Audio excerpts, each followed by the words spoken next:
Great video. Hebrews chapter 2, verses 1 through 4. We are going to continue last week's message we started on drifting. We entitled this morning's message, Drifting into Neglect.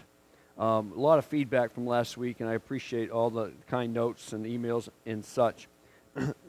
In the study of apologetics, one of the facts that we keep running across is biblical illiteracy. You'll find a lot of articles, and Barner and all these folks read and write about the biblical illiteracy, not necessarily that we find in the world, but biblical illiteracy that we find in the church. We understand that the people in the world have a biblical illiteracy as society begins to marginalize the Bible and marginalize the Christian faith. We understand that most of them in the Christian in the world are not going to understand really what the Bible teaches about much. But within the church, 4% of professing Christians have what they would call a biblical worldview. In other words, they could not tell you or articulate the core tenets of their faith. A worldview is simply the lens in which I see the world. Now, in talking to these Christians, you could say, do you have a Christian worldview? They say, yeah, I'm a Christian. I believe Jesus died on the cross for my sins. But as you question them and you have conversation with them and you find out sort of where they sit down, even from the political arena to the entertainment arena and the theological arena, you find out that they really have not thought their Christian worldview through their life. In fact, if you look at what they really believe, you'll find it's oftentimes a mix of pantheism, naturalism, and Christianity. Pantheism is many gods. Naturalism is naturalism. It's the world started by natural processes. And because that's what we've been taught, that's what we believe. If I have not studied it further or and not delved any deeper into that, I'll embrace that because I know nothing other than that. Understandable, absolutely understandable. Now, what's interesting is it's really a form of unintentional hypocrisy.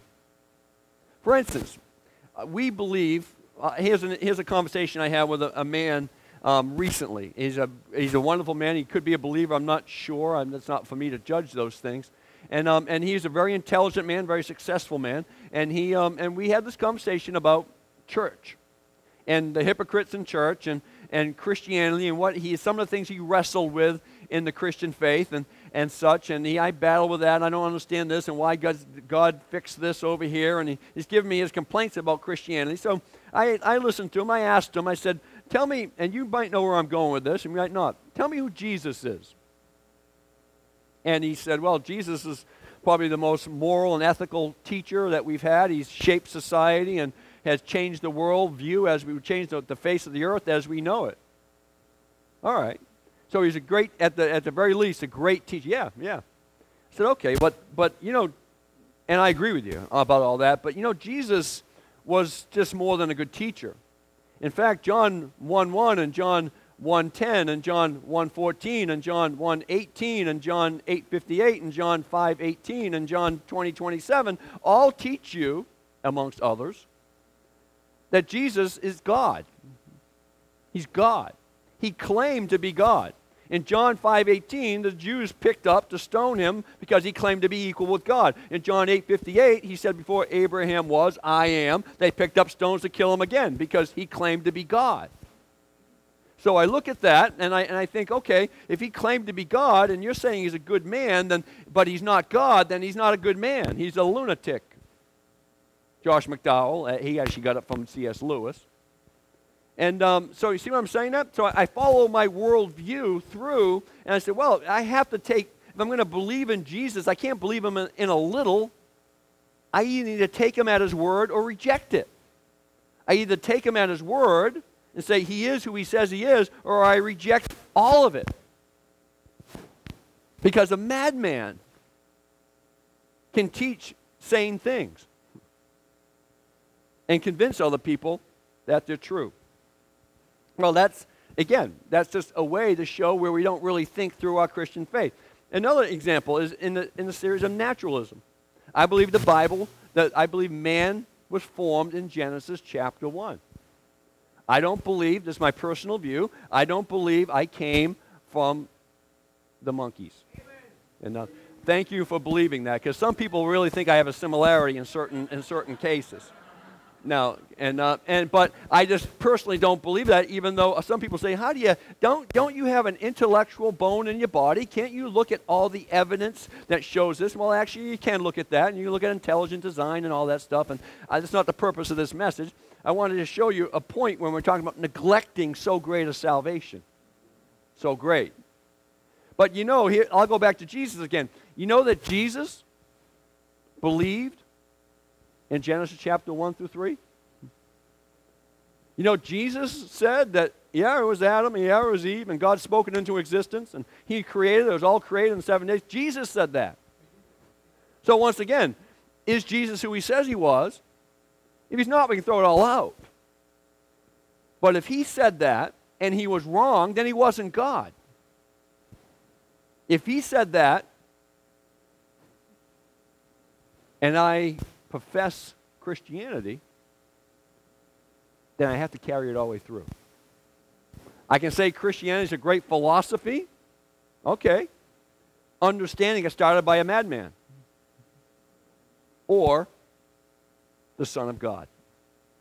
So what I'm getting at is we want to think through what we say we believe. We want to know what we say we believe and articulate what we say we believe. Hebrews 2, verse 1. Therefore, it goes back into the epistle, therefore we must pay close attention. He's looking back at chapter 1. Remember we talked this last week. Therefore, looks back. Closer attention to what we've heard, lest we drift away from it. Now, we don't know exactly all that was happening with this church, but we know a church started here. We know it was primarily Hebrew believers.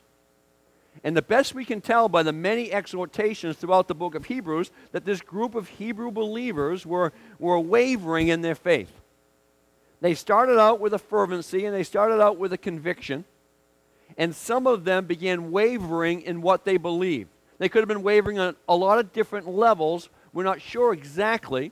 We also know historically and politically that very likely around the exact time this was being written, the city of Jerusalem was being besieged by Titus of Rome in about 68 to 70 A.D.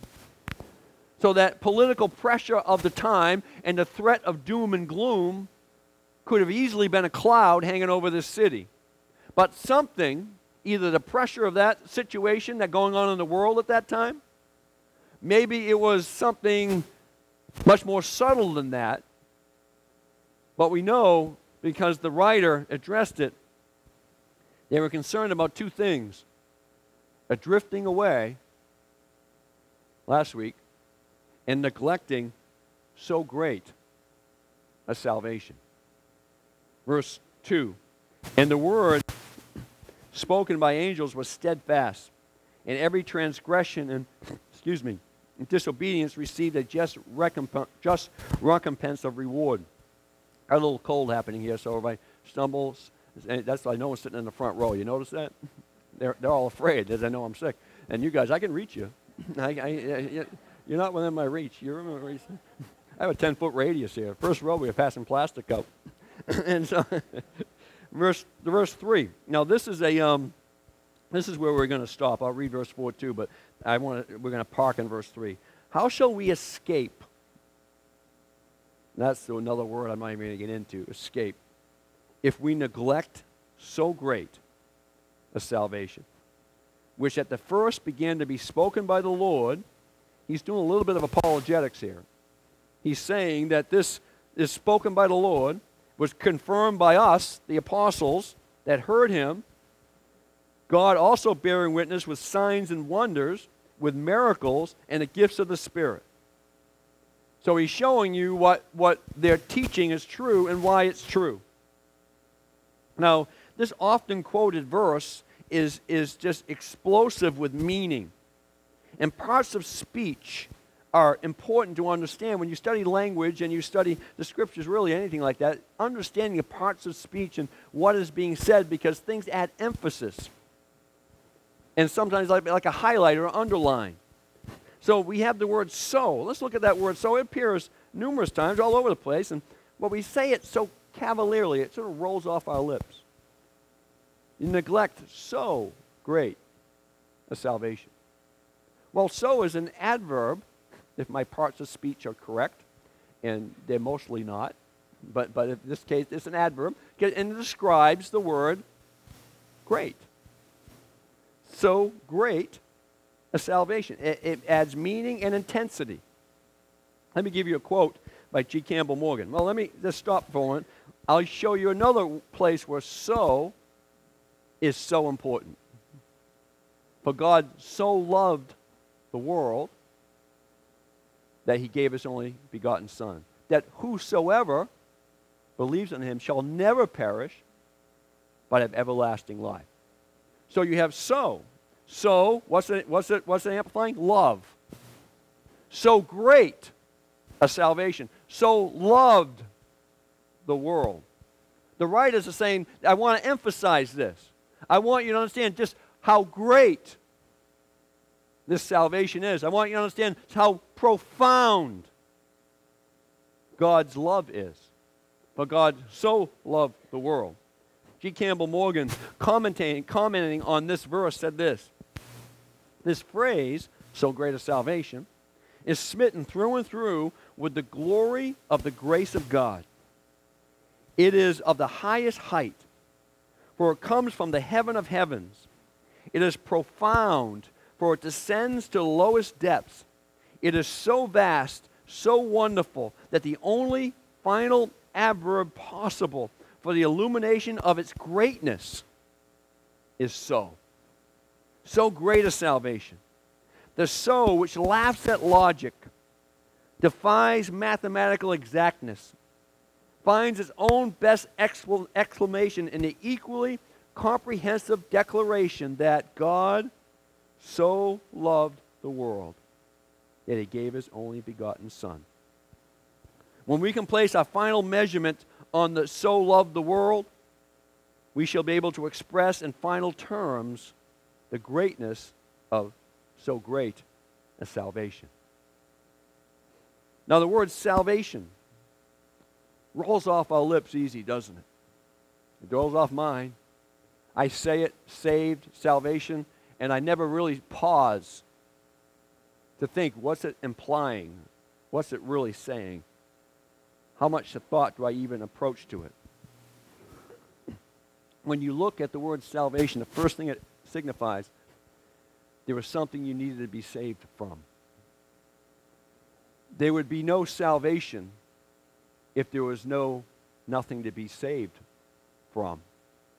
But there was something. And you can even use this word sozo and define it as rescue.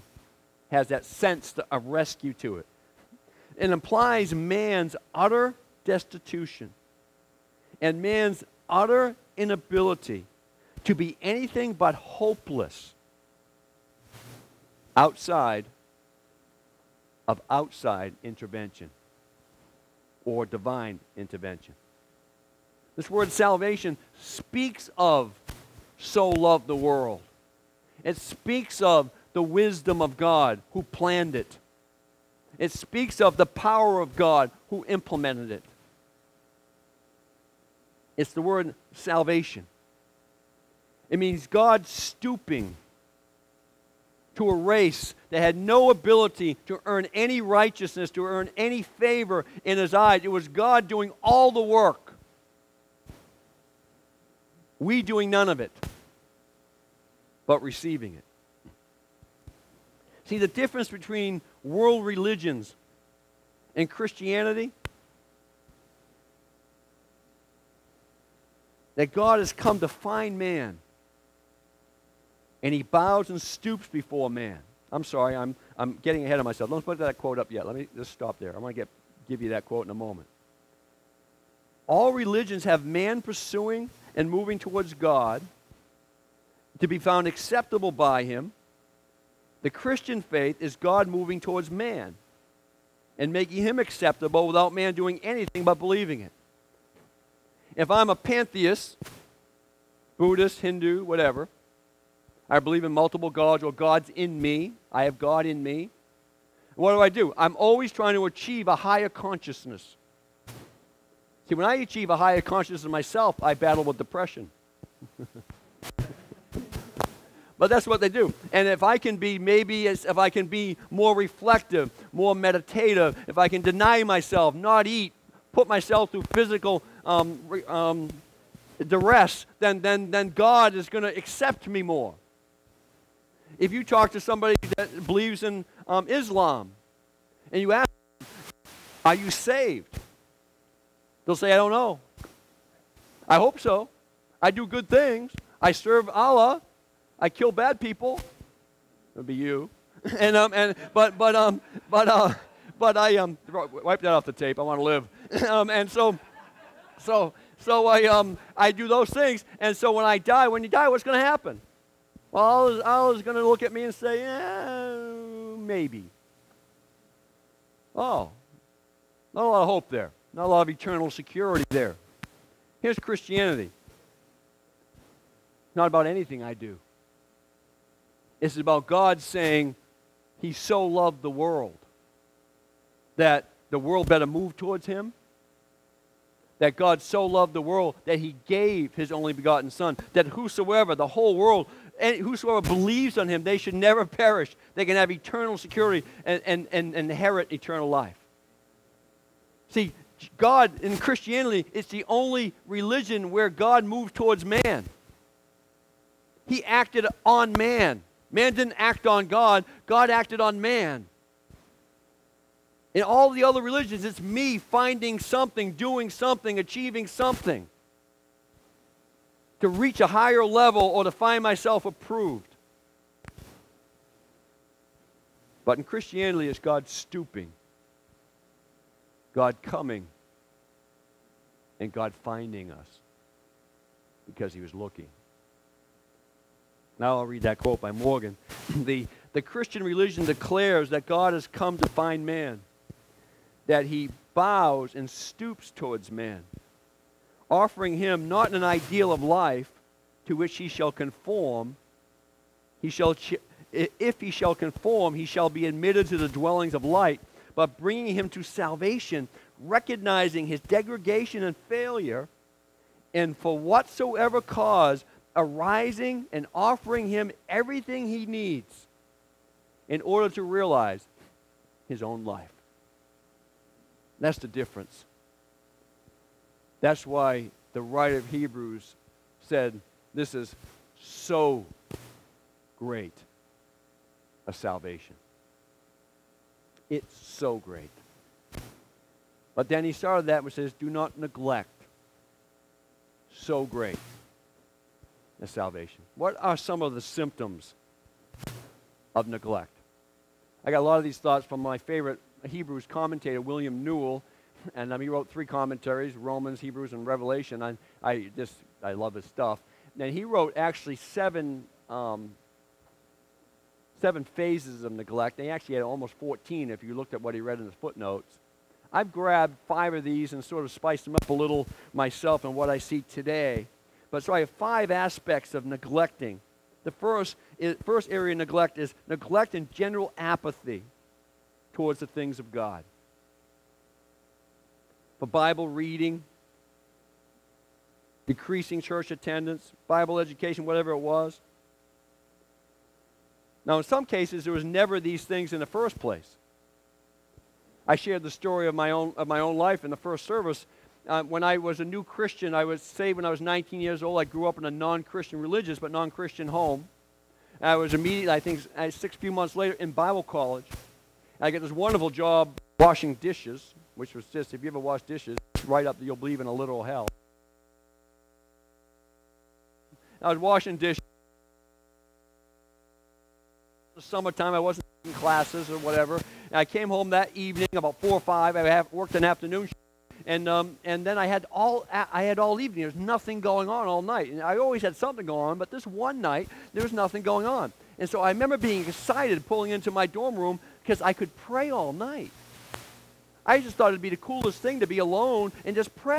So I did. I got up, I cleaned up, and I went in my room. I had some dinner, and I just prayed till I went to bed. 4, 5, 6 hours, whatever it was. And I couldn't wait. I was excited at, I think, 20 years old that I could spend a night in prayer. Then I found myself 10 years later pastoring. I got to probably find time to pray, huh?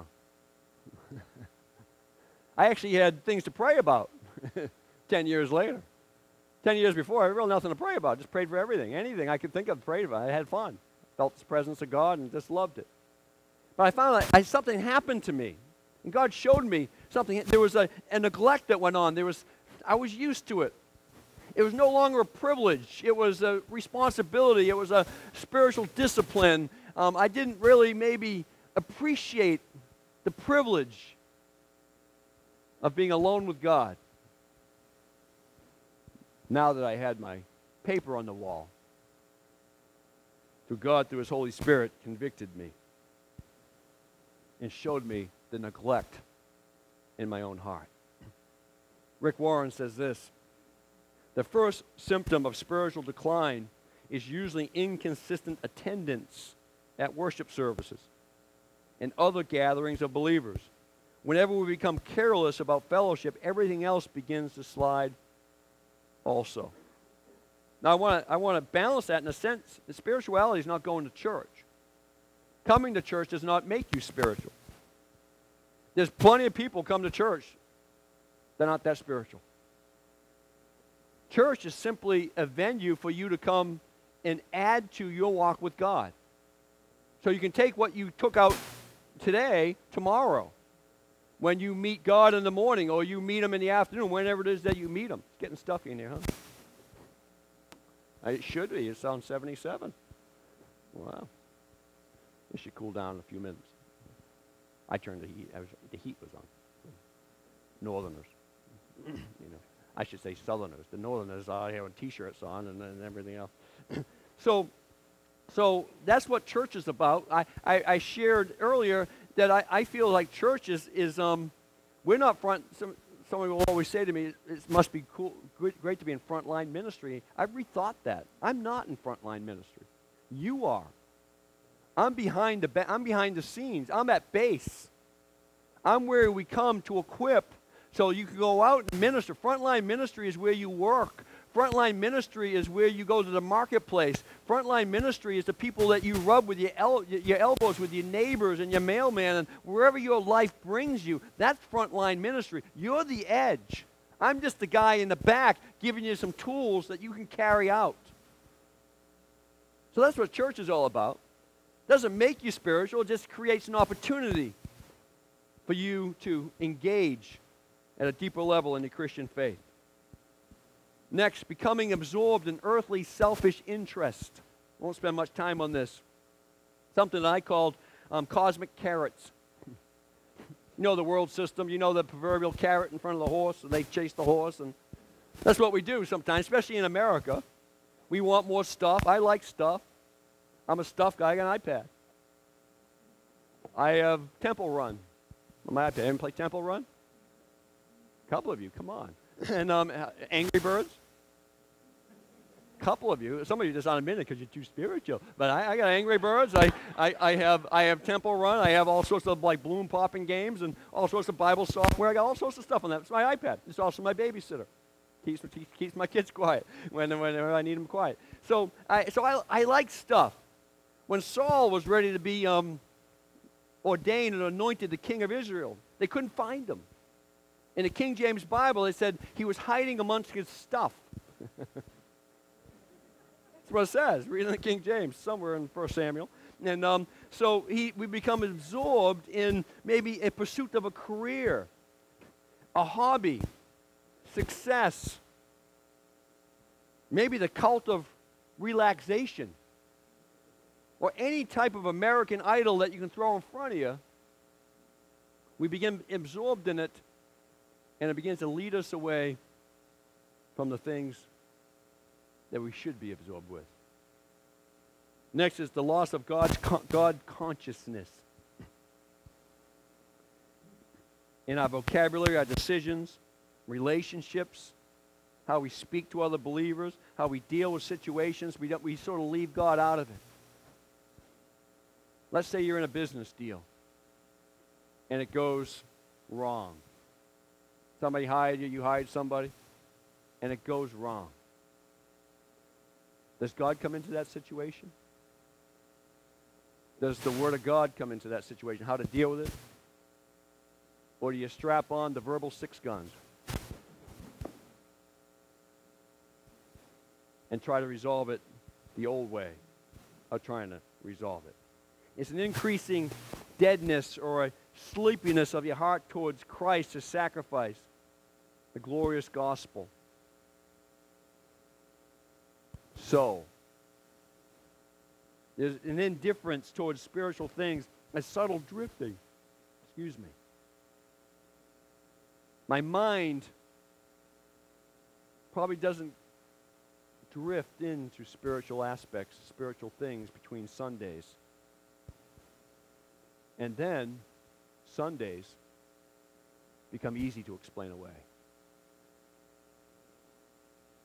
We're not feeding ourselves. We're not even giving attention to spiritual things and our walks with God.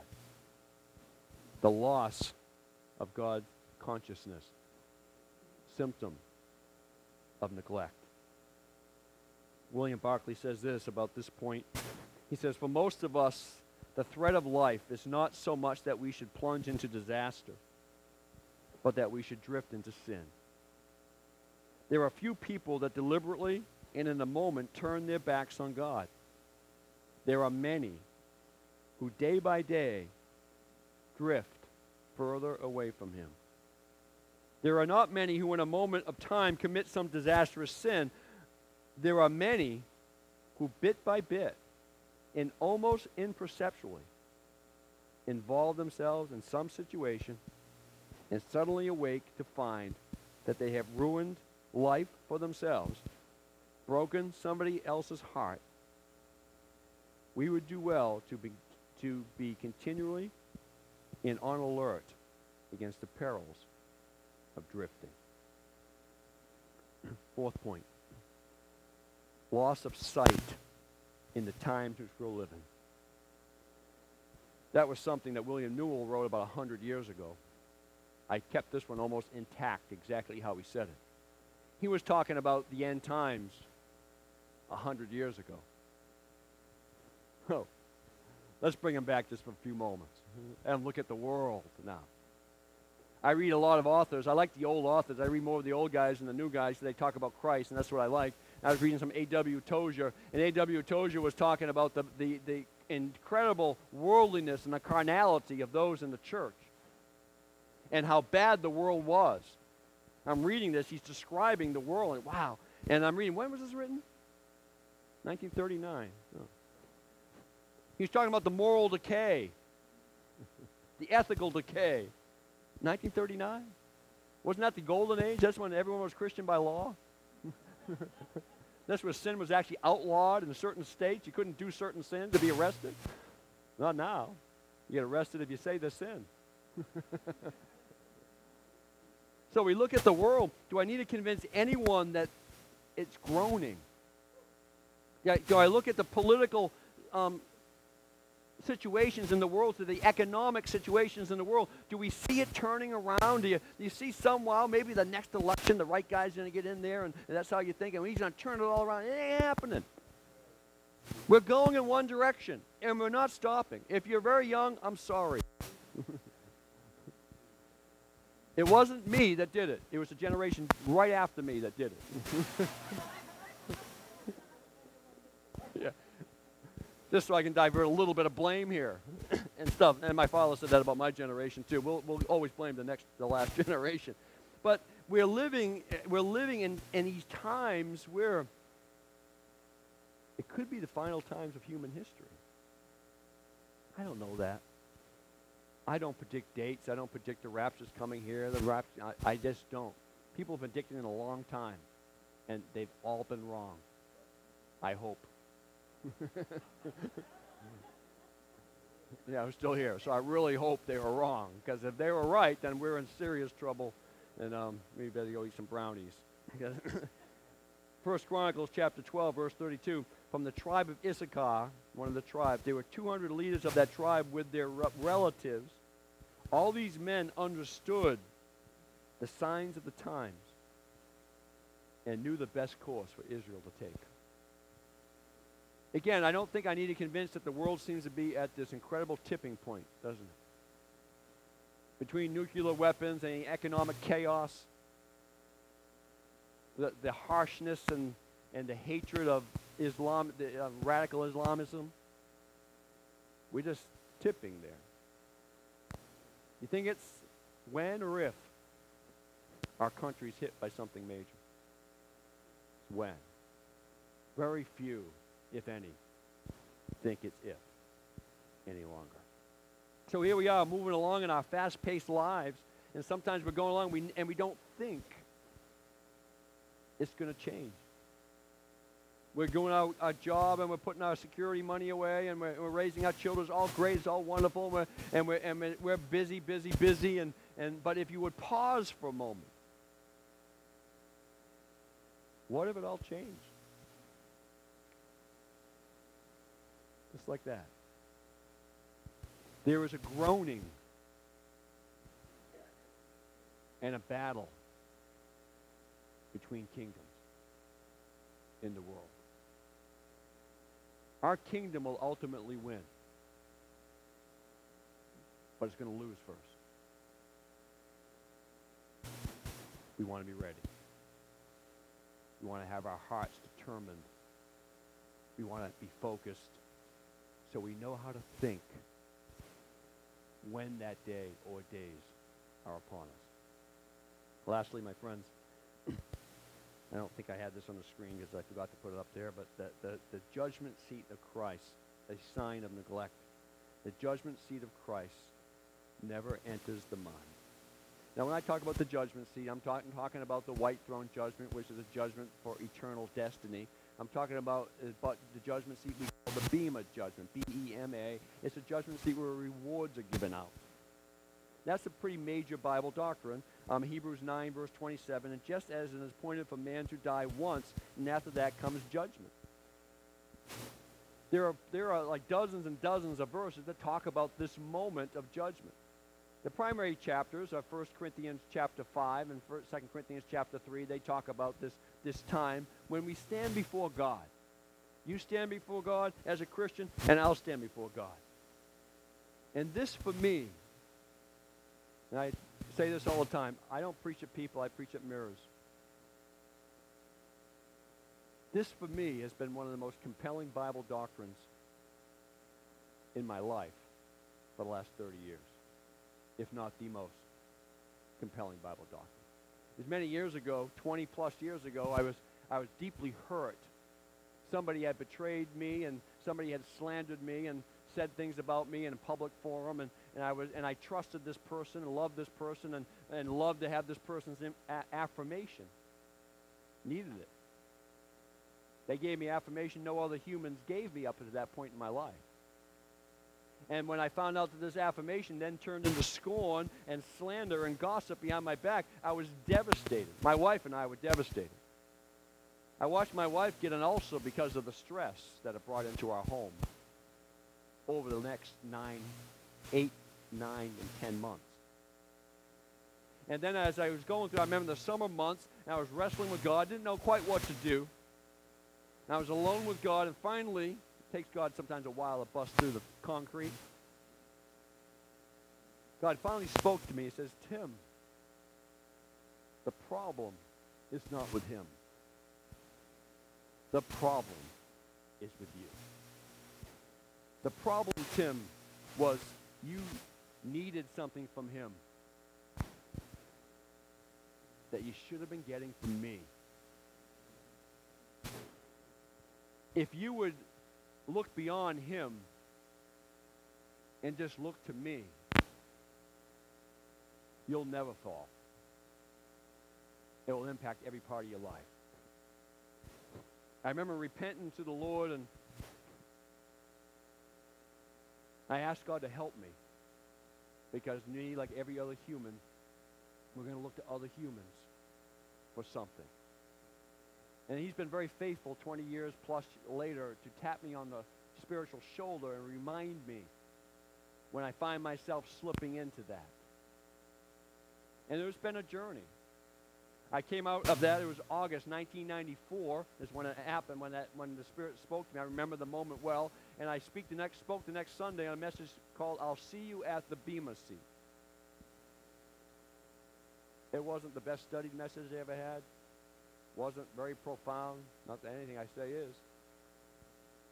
But it started a new chapter in my life where I did not need man's approval or did not seek man's approval any longer. You know what that does? If you take that wrong, you make you arrogant. If you take that wrong, you say, I don't care what you think of me. Huh. No, that's arrogance. It means this. It just means I'm going to serve you. I'm going to esteem you better than myself. I'm going to deal with this thing right here. That's a wallet. Skinny. I'm going to deal with that thing right there. I'm going to deal with this thing very transparently and honestly. Not because I care about what you guys, because you guys don't know what comes out of here or what goes in there. But I'm going to do it because God knows. And when I'm home at night, late, early in the morning, I'm with my iPad or a computer, and there's things on there I should not be beholding. I understand. Could I get away with it? Yeah, but I understand I will stand before God. Because that's that day. I'm going to stand there. When I have something happens to me, and it would feel really good just to talk about somebody just a little bit behind their back, I understand I'm going to stand before God and give an account for every idle word. Matthew 12:31. So, wow, this Bema Seat thing is beginning to control me now. So I find myself, it begins impacting every human relationship, begins impacting my private life, begins impacting my thought life, it begins impacting my financial life, it impacts my planning for the future. In fact, understanding someday, I believe it because I'm a Christian and the Bible teaches it, someday I will stand before God alone. And I could have fooled man all my life, but I can't fool him. And I'll have to give an honest account for how I lived my life. It's not a question of eternal destiny, my friend, but it's a question of my quality of eternity. So I want to stand before God and say, God, I tricked them all. Woohoo! And he gives me, yeah, you did. That's great, Tim. Go. There's your mansion, or actually it's a lawnmower, and there's a shed. No, that wouldn't happen. But I'm just saying there's but that's no. So I fool man. Woohoo! Men are fools. They're easy to trick. So this has been a compelling force in my private life, being delivered from really the secret life, being delivered from dishonesty, being delivered from hypocrisy, being delivered from needing man's approval and looking for man's approval. It's a journey. I'll fast forward. I'll continue on with the story a little bit. I fast forward to 2005. Our church was in great conflict. Many of you remember. Nothing internal, really. It was external stuff that's happening in the church, and we're in a big building, a bunch of stuff, crazy stuff going on at that time. It was like a perfect storm. And we had numerous people, long-term friends of mine, were beginning to leave our church. People I had walked with for 15 years plus. It was bothering me. It deeply hurt me. And I determined I was going to serve hard, love hard, study hard, to be the best pastor and honest I could be. And there's that little spiritual tap on the shoulder again. Tim, remember 1994, August, where you were doing things to get this man's approval? I remember that very well. Well, now you're serving the church to get their approval. No, God, you're right. I don't serve to get approval. I serve because I'm the right thing to do. I serve not because to be affirmed. I serve because I'm supposed to be a servant. So I once again adjusted my heart towards God, and I was liberated from needing, for a second time in my life, man's approval. Let me just close with this. Pastor Kelley, I'm not sure if I believe all that. Let me address you. If you live your life as you believe it, and you're wrong, what have you lost? Nothing. If I stand before God and God says, and I don't believe this to be true, you didn't have to do all that. I've lost nothing. I have a wonderful life. But if I'm right, and what the apostles and Jesus said is true, and every drop of my sweat, all my mental attention, and the focus of my life, he is worthy of it. Just to stand there, picture with me that moment. It's me, and it's my Redeemer. You just stand there, and my life is being reviewed. Perfect life? No. Sin? Yes. Fall? Yeah. Get up? Yeah. Jerk for months at a time? Oh yeah. 3 months, 4 months, 5 months, 10 years. Oh yeah. Yeah. Plenty of that. Plenty of jerkiness in there. All sorts of a little deceived here and there. Oh yeah. Oh yeah. Plenty of deception. Perfect life? Nah. But the heart was focused. And Jesus looks at me. And know I served hard. Maybe denied self for the benefit of others. Didn't quit when you wanted to. Is it worth it? It will be. It will be worth it. Let me read you these verses and I'll close. And this was not planned in any part of my service. These have become my life verses, and many of you know my life story the last 12 months, really, this month of my life, losing my daughter. These are the verses that I've hung on to. It says, cast not away, therefore, your confidence, Hebrews 10:35, which has great recompense of reward. Cast not away your confidence, which has great recompense of reward. King James. For you have need of patience, that after you have done the will of God, you might receive all that he promised. For yet in a little while, and he that shall come will come, and he will not tarry. You know what God spoke to me from that? He goes, Tim, I don't need you to do anything. Don't need to be anything. Don't need you to perform a certain way, act a certain way. I just need you to show up. I just need you to be available. I need you just to stay faithful and do the best you can. If you'll do that, there's a full reward that's waiting for you. Our salvation is so great. It is so good. It is so worth it. It is so compelling. It is so worthy of our attention, our resources, my gifts, my adoration, my reflection. It's so great of a salvation. I fear